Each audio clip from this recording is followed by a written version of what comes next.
সেইগুলি লয় কান্দা চুপ গুলি কৰি দিবলগীয়া আছিলে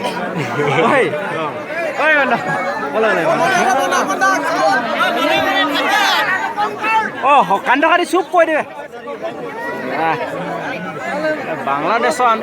বাংলাদেশৰ পৰা ইয়াত আমি কৰ্ম সংস্থাপন দিব আহিছে নেকি আমি পোৱা নাই